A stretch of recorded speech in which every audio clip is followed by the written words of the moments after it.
Joining me now is a former Number 10 advisor and founder of the Conservative Home website, Tim Montgomerie. Tim, I don't know if you could hear what we were talking about. We were just getting on to this astonishing poll that puts the Conservative Party just 4 points ahead of Reform. I mean, forget the fact that the Labour Party was 25 points ahead of us. It seems to be the new discussion on political shows, and for those of us who care deeply around politics, is Reform going to take over the Conservatives? What do you think is going to happen, Tim?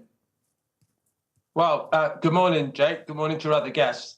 Well, first of all, this is before Nigel Farage has potentially re-entered the fray. Nigel Farage is probably the most potent politician in Britain of the post-war era, rivaling Margaret Thatcher and Tony Blair as a sort of a vote grabber. And if he comes in as sort of the front person for the Reform Party, I think it won't be long at all before the Conservative Party is the third placed party in Britain's opinion polls. And we wouldn't have predicted that a year ago, would we, Jake? No, we wouldn't, Tim. But look, you've been, in fact, we've known each other a very long time. You and I have been around Conservative Party politics for a very long time.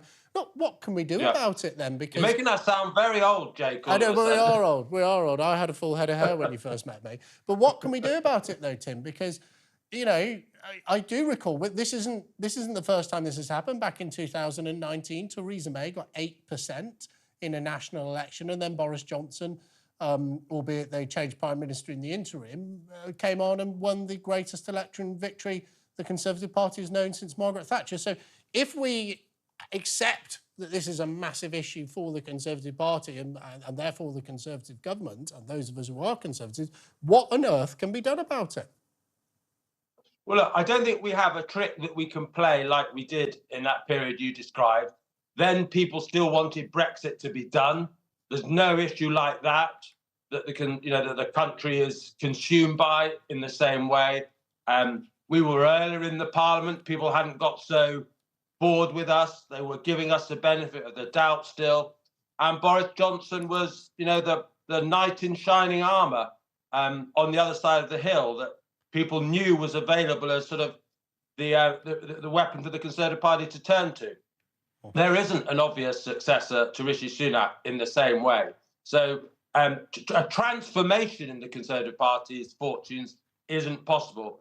I personally still would get rid of Rishi Sunak because I think the challenge of the Conservative Party now is damage limitation, just stopping the situation getting a lot worse. And Rishi Sunak, I'm afraid, a nice man, a decent man, a family man, but he can't do politics.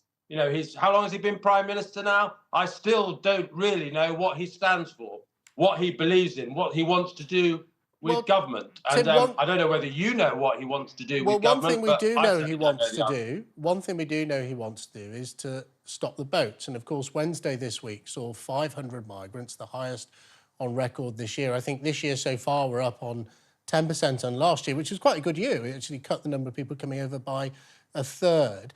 And there is a belief, I think, in Number 10 Downing Street, and some of my colleagues in the Conservative Party think that actually if we can stop the boats, that could be a unifying rallying cry to Britain, a bit like Brexit was. What do you think of those most recent numbers with people crossing the Channel, Tim? Well, they're appalling. And I think people look at those small boats crossing the Channel, and I think it offends their basic idea of what government should provide. Government should be about defence of the realm, keeping our streets safe. And the idea really of people breaking into the country, which is effectively what is happening, offends people's idea of what good government should provide. And I think it's particularly upsetting to natural Conservative supporters. Jake, our party has traditionally been the party of law and order.